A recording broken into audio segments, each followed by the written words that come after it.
Hello guys, welcome you all. Question number 11 करते हैं अपन एक्सरसाइज का, चैप्टर नंबर 39। क्वेश्चन में पूछा है कि a resistor of resistance 100 ohm is connected to an AC source. तो यहाँ पर एक रेजिस्टेंस है और उसको एक एसी सोर्स से कनेक्ट किया गया है।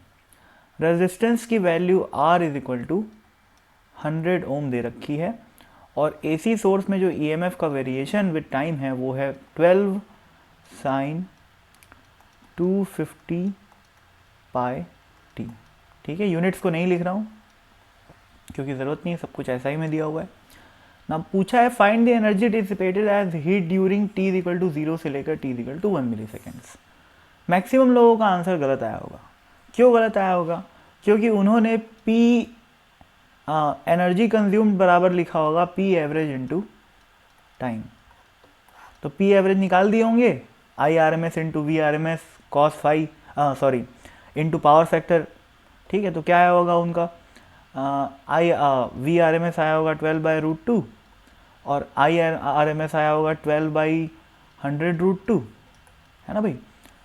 करंट की मैक्सिमम वैल्यू क्या हो जाएगी 12/100, उसका आर एम एस हो जाएगा √2 से डिवाइड करके, फिर पावर फैक्टर उन्होंने ले लिया होगा 1 और फिर टाइम से इंटू कर दिया होगा 10⁻³ ये आंसर उनका गलत आएगा। क्यों गलत आएगा भाई?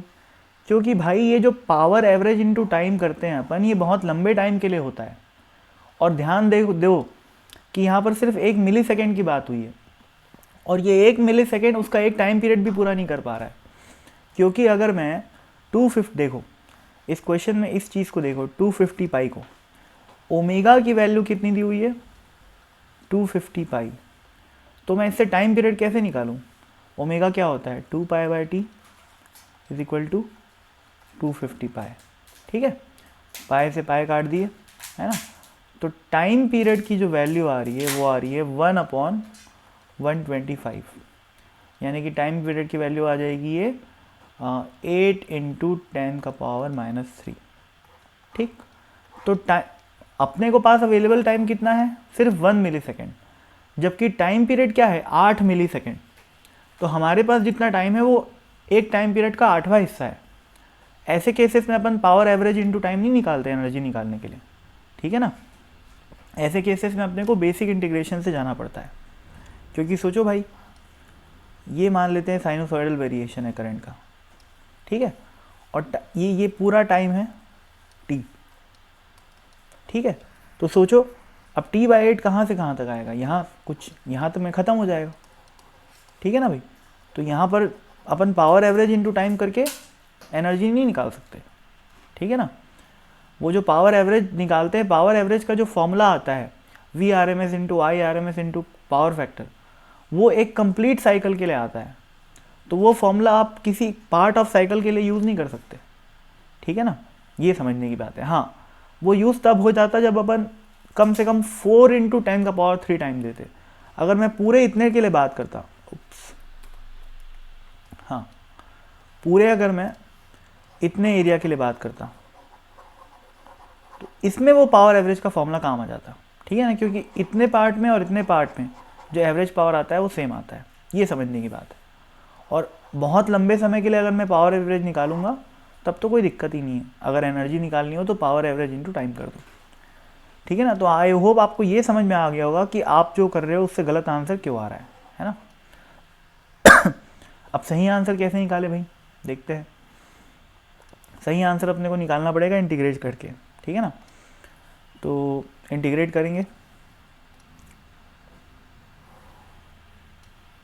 हाँ। पावर क्या होता है? इंस्टेंटेनियस पावर होता है V²/R।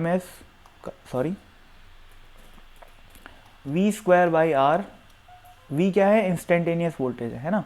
तो V²/R होता है instantaneous power through a resistor. जब उसमें V वोल्टेज, उस रजिस्टर के अक्रॉस कितना है V वोल्टेज है और रेजिस्टेंस की वैल्यू कितनी R है, तब इंस्टेंटेनियस पावर क्या होता है? V²/R होता है, ठीक है। तो इंस्टेंटेनियस पावर आ गया V²/R। तो ठीक है, अब मेरे को निकालना क्या है? एनर्जी कंज्यूम निकालना है ना। तो D कैसे लिखूंगा मैं? छोटी सी एनर्जी कंज्यूम बराबर क्या हो जाएगा? पावर इंटू छोटा सा टाइम। इसको इंटीग्रेट करूँगा तो क्या आएगा, टोटल एनर्जी कंज्यूम्ड आ जाएगा, ठीक है ना। तो E बराबर क्या आया, v²/r dt। अब v² क्या है देखो भाई,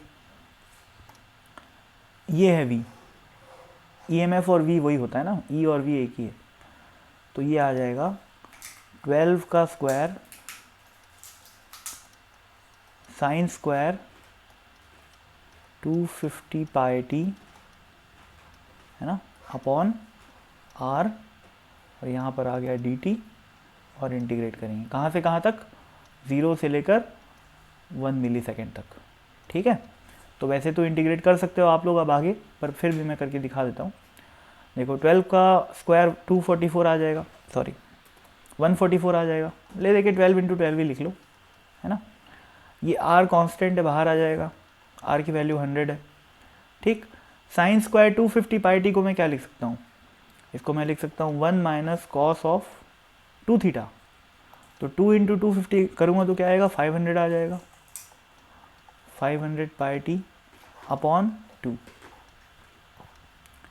dt के साथ इंटीग्रेशन, ठीक है। इसमें क्या क्या कांस्टेंट है, ये 2 और 12 को काट के 6 लिख दो, तो ये 12 × 6 आ गया 72, 72/100 आ गया, है ना। और अंदर क्या बचा देखो, 1 माइनस कॉस 500 पाई टी बचा डॉट डी टी, उसको इंटीग्रेट करोगे तो क्या बनेगा, 1 का इंटीग्रेशन क्या होता है T, minus cos 500 pi T का इंटीग्रेशन क्या हो जाएगा, साइन 500 पाई टी अपॉन 500 पाई, ठीक। और लिमिट्स कहाँ से कहाँ तक रखोगे भाई, 0 से लेकर 1 मिलीसेकेंड तक। तो 1 मिलीसेकेंड मतलब क्या होता है, 1 × 10⁻³ ठीक।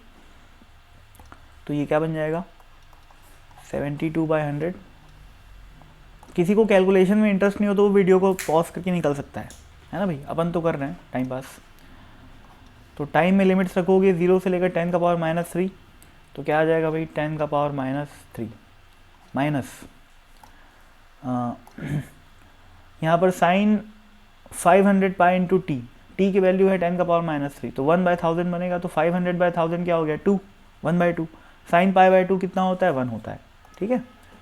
तो 1 - 0 बनेगा ये, क्योंकि लोअर लिमिट क्या है, 0 है। साइन यहाँ पर 0 रखोगे तो क्या आएगा, साइन 0 इज 0, तो 1 - 0 आ गया, और नीचे क्या आ जाएगा 500 पाई, ठीक है ना, अपॉन 500 पाई। अब इसको भाई कैलकुलेटर से कैलकुलेट कर लेना, है ना। और जब कैलकुलेटर से कैलकुलेट कर लोगे तो इसका फाइनल आंसर जो भी दिया हुआ है 2.6 × 10⁻⁻4 ये आ जाएगा, ठीक है ना। मेरे ख्याल से यही आंसर है, हाँ 2.61 × 10⁻⁻4 जूल्स में जो है इसका आंसर दिया हुआ है, ठीक है। तो निकाल सकते हो, ठीक है ना। बाकी कैलकुलेशन तो सब अपनी अपनी कर सकते हैं, कोई खास बात नहीं है। कॉन्सेप्ट बस यहाँ ख़त्म हो गया था इस पेज में, ठीक है ना, जो मैं बताया कि क्या गलत है और क्या सही है, ठीक। तो बाय।